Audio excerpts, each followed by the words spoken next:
Chapter 24, Part 1. Ilsa came in May, a gay, laughing Ilsa. Almost too gay and laughing, Emily thought. Ilsa had always been a merry, irresponsible creature, but not quite so unceasingly so as now. She never had a serious mood, apparently. She made a jest of everything, even her marriage. Aunt Elizabeth and Aunt Laura were quite shocked at her. A girl who was so soon to assume the responsibilities of wedded life should be more thoughtful and sober. Ilsa told Emily they were mid-Victorian screams. She chatted ceaselessly when she and Emily were together, but never talked to her, despite the desire expressed in her letters for old-time spiels. Perhaps she was not quite all to blame for this. Emily, in spite of her determination to be exactly the same as of yore, could not help a certain restraint and reserve, born of her secret pain and her fierce determination to hide it.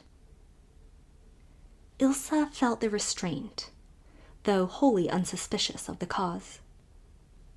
Emily was just naturally growing a little bit new moonish, that was all, living there alone with those dear old antediluvians. When Teddy and I come back and set up house in Montreal, you must spend every winter with us, darling. New Moon is a dear place in summer, but in winter you must be absolutely buried alive. Emily made no promises. She did not see herself as a guest in Teddy's home. Every night she told herself she could not possibly endure tomorrow. But when tomorrow came, it was livable. It was even possible to talk dress and details calmly with Ilsa. The harebell blue dress became a reality, and Emily tried it on 2 nights before Teddy was expected home. The wedding was only 2 weeks away now. "You look like a dream in it, Emily," said Ilsa, stretched out on Emily's bed with the grace and abandon of a cat, Teddy's sapphire blotting her finger darkly. "You'll make all my velvet and lace gorgeousness look obvious and crude. Did I tell you Teddy is bringing Lorne Halsey with him for best man? I'm positively thrilled. The great Halsey. His mother has been so ill he didn't think he could come. But the obliging old lady has suddenly recovered, and he's actually coming. His new book is a wow. Everybody in Montreal was raving over it, and he's the most interesting and improbable creature. Wouldn't it be wonderful if you and he were to fall in love with each other, Emily?" "Don't go matchmaking for me, Ilsa," said Emily with a faint smile, as she took off the harebell dress. "I feel in my bones that I shall achieve old maidenhood, which is an entirely different thing from having old maidenhood thrust upon you." "To be sure, he looks like a gargoyle," said Ilsa meditatively. "If it hadn't been for that, I think I might have married him myself. I'm almost sure I could have. His way of making love was to ask me my opinion about things. That was agreeable. But I had a hunch that if we were married, he would stop asking for my opinion. That would not be agreeable. Besides, nobody could ever tell what he really thought. He might be looking as though he adored you, and thinking he saw crow's feet around your eyes. By the way, isn't Teddy the most beautiful thing?"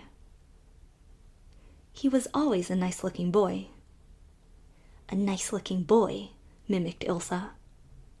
"Emily Starr, if you ever do marry, I hope your husband will chain you in the dog kennel. I'll be calling you Aunt Emily in a minute. Why, there's nobody in Montreal who can hold a candle to him. It's his looks I love, really, not him. Sometimes he bores me, really. Although I was so sure he wouldn't. He never did before we were engaged. I have a premonition that someday I'll throw the teapot at him. Isn't it a pity we can't have two husbands? One to look at and one to talk to. But Teddy and I will be by way of being a stunning couple, won't we, honey? He so dark, I so fair.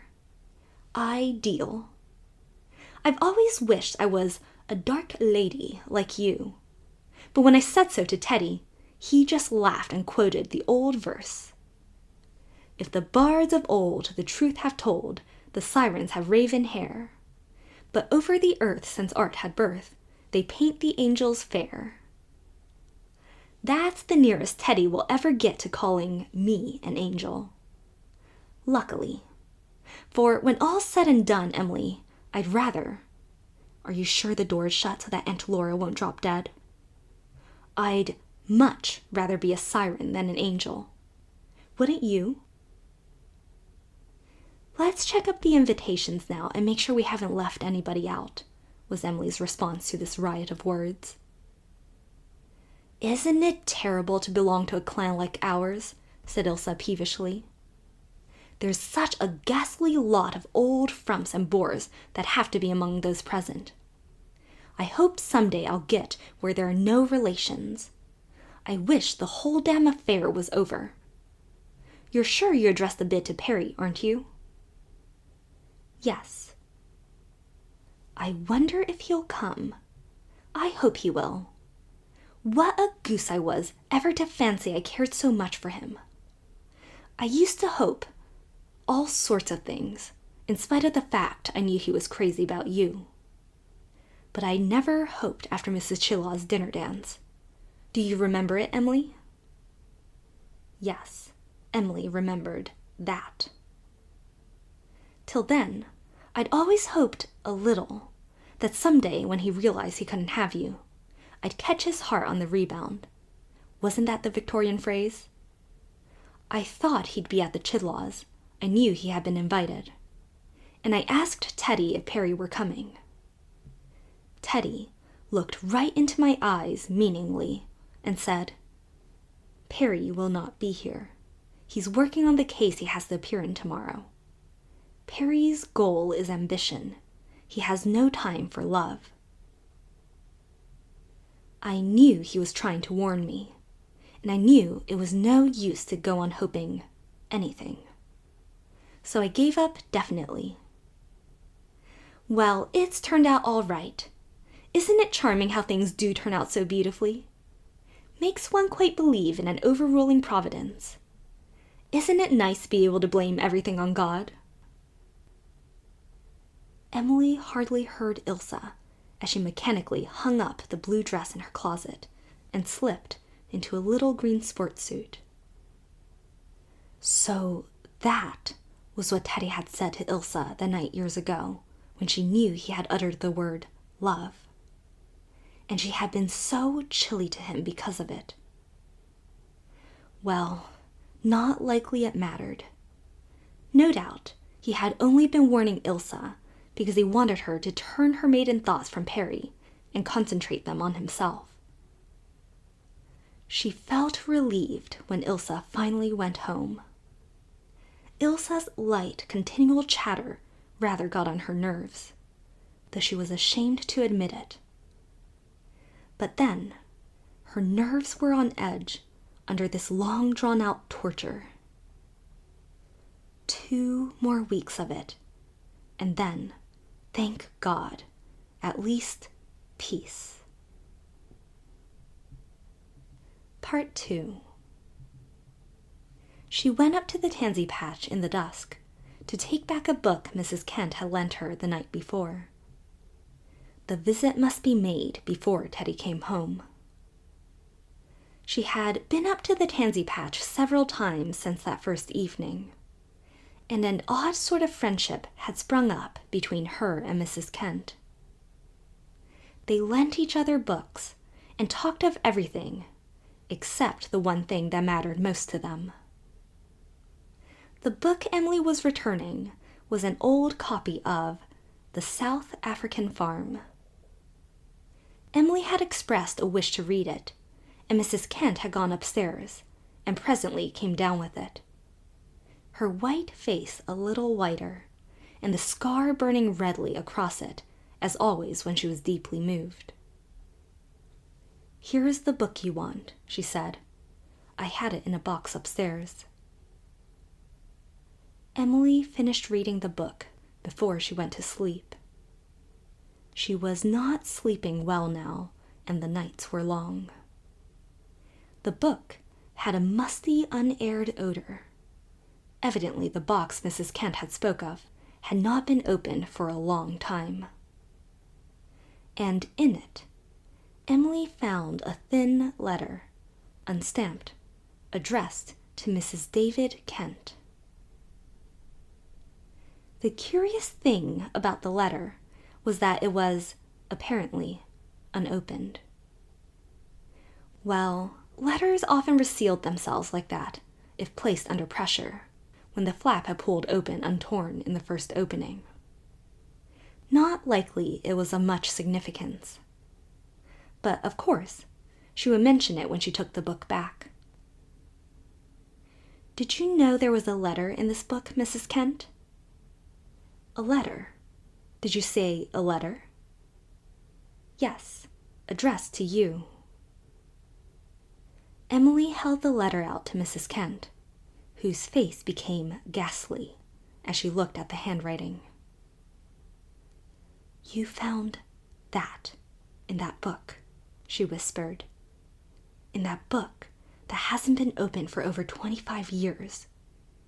Do you know who wrote this letter? My husband wrote it, and I have never read it, never known of it." Emily felt herself in the presence of some tragedy, the secret torture of Mrs. Kent's life, perhaps. "I will go away so that you can read it alone," she said gently, and went out, leaving Mrs. Kent in the shadowy little room, holding the letter in her hand, as one might hold a snake. Part 3.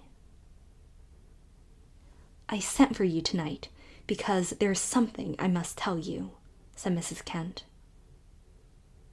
She was sitting, a tiny, erect, determined creature in the armchair by the window, in the harsh light of a cold sunset. It was June, but it was cold. The sky was hard and autumnal. Emily, walking up the Crosslots path, had shivered and wished herself at home. But Mrs. Kent's note had been urgent, almost peremptory. Why in the world did she want her? Surely it could not be anything in connection with Teddy. And yet, what else could make Mrs. Kent send for her in this fashion? The moment she saw Mrs. Kent, she was conscious of a curious change in her, a change hard to define. She was as frail, as pitiful as ever. There seemed, even, a certain defiant light in her eyes. But for the first time since she had known Mrs. Kent, Emily did not feel that she was in the presence of an unhappy woman. There was peace here, a strange, sorrowful, long unknown peace. The tortured soul was, at last, off the rack. "I have been dead and in hell, but now I am alive again," said Mrs. Kent. "It's you who have done this. You found that letter. And so, there is something I must tell you. It will make you hate me, and I shall be sorry for that now, but it must be told." Emily felt a sudden distaste for hearing whatever it was Mrs. Kent had to tell. It must have, something to do with Teddy. and she did not want to hear anything about Teddy now. Teddy, who would be Ilsa's husband in 2 weeks.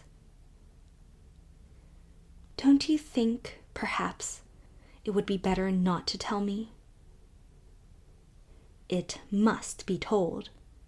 I have committed a wrong, and I must confess it. I cannot undo it.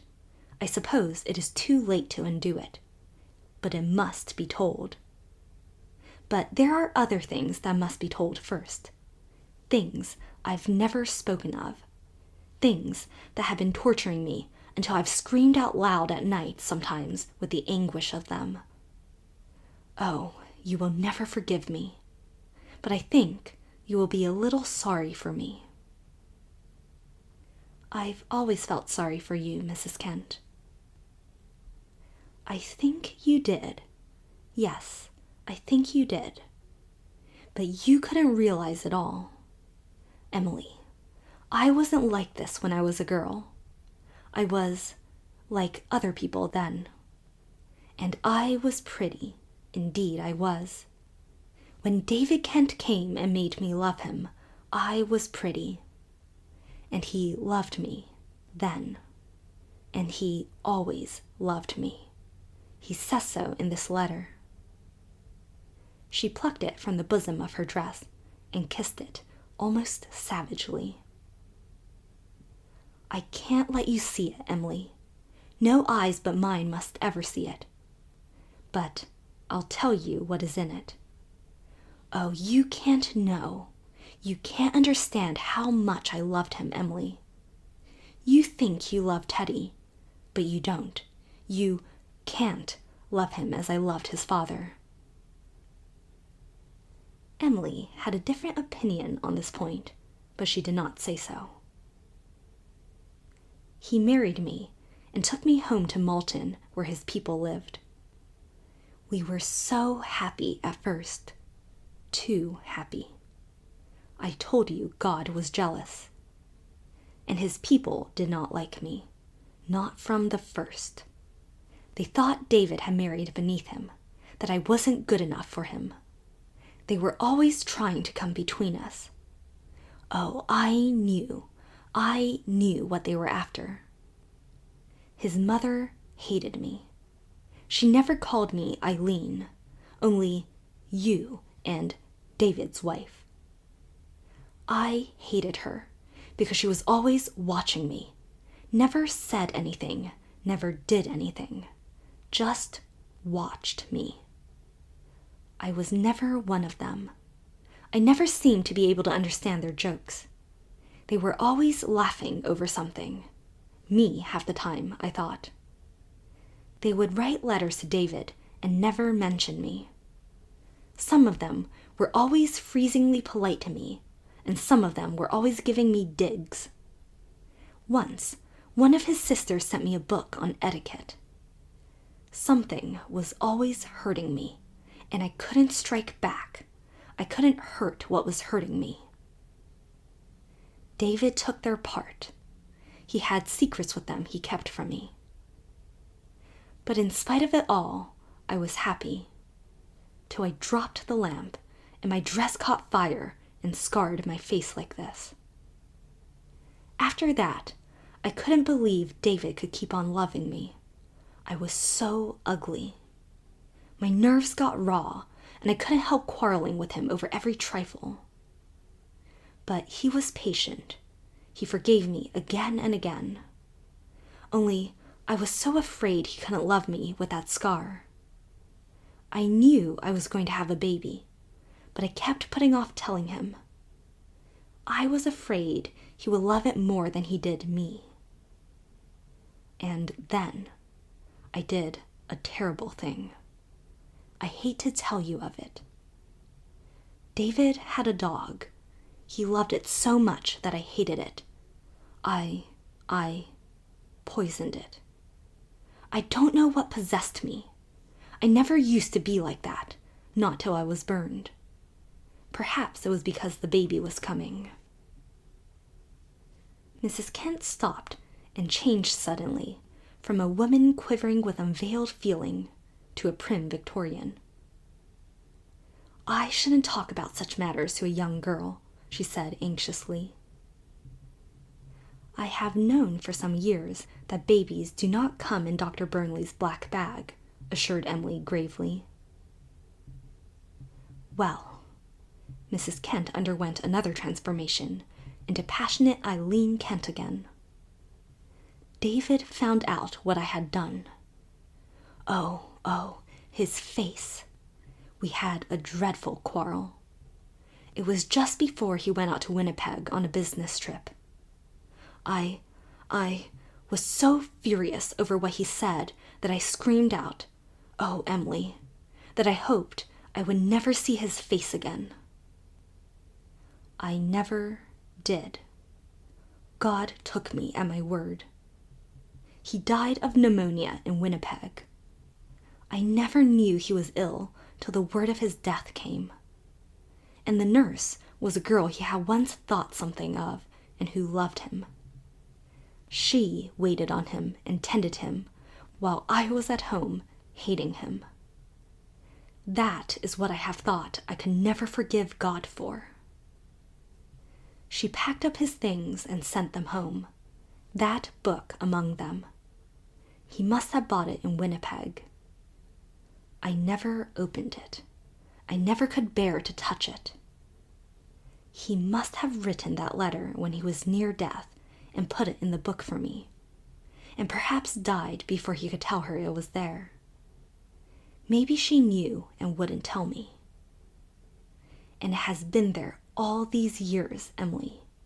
All these years when I've been believing David died angry with me, unforgiving me.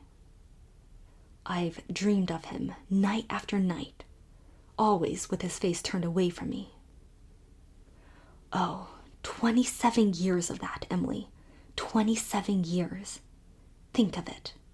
Haven't I atoned? And last night I opened and read his letter, Emily. Just a few lines scribbled with a pencil. His poor hand could hardly hold it. He called me dear little wife and said I must forgive him. I forgive him for being so harsh and angry that last day. And he forgave me for what I had done, and said I mustn't worry over it, nor over what I had said about not seeing his face again. He knew I didn't mean it, that he understood things better at the last, and he had always loved me dearly, and always would, and something more I can't tell anybody, too dear, too wonderful. Oh, Emily, can you imagine what this means to me, to know he didn't die angry with me, that he died loving me and thinking tenderly of me? But I didn't know it then, and I don't think I've ever been quite right since. I know all his people thought me crazy. When Teddy was born, I came up here away from them all, so that they couldn't lure him away from me. I wouldn't take a cent from them. I had David's insurance. We could just live on that. Teddy was all I had. And you came, and I knew you would take him away from me. I knew he loved you, always. Oh, yes, he did. When he went away, I used to write him of all your flirtations. And 2 years ago, you remember he had to go to Montreal so suddenly, and you were away. He couldn't wait to say goodbye. But he wrote you a letter. Emily gave a little choked cry of denial. Oh, he did. I saw it lying on his table when he had gone out. I steamed the flap open and read it. I burned the letter, Emily, but I can tell you what was in it. Could I ever forget? He told you he had meant to tell you how much he loved you before he went, and if you could care a little for him, to write and tell him so. But if you couldn't, not to write at all. Oh, how I hated you. I burned the letter and sealed up a copy of some poetry verses that were in it, and he mailed it, never knowing the difference. I was never sorry. Never. Not even when he wrote me he was going to marry Ilsa. But last night, when you brought me that letter, and forgiveness and peace, oh, I felt I had done an awful thing. I've ruined your life, and perhaps Teddy's. Can you ever forgive me, Emily?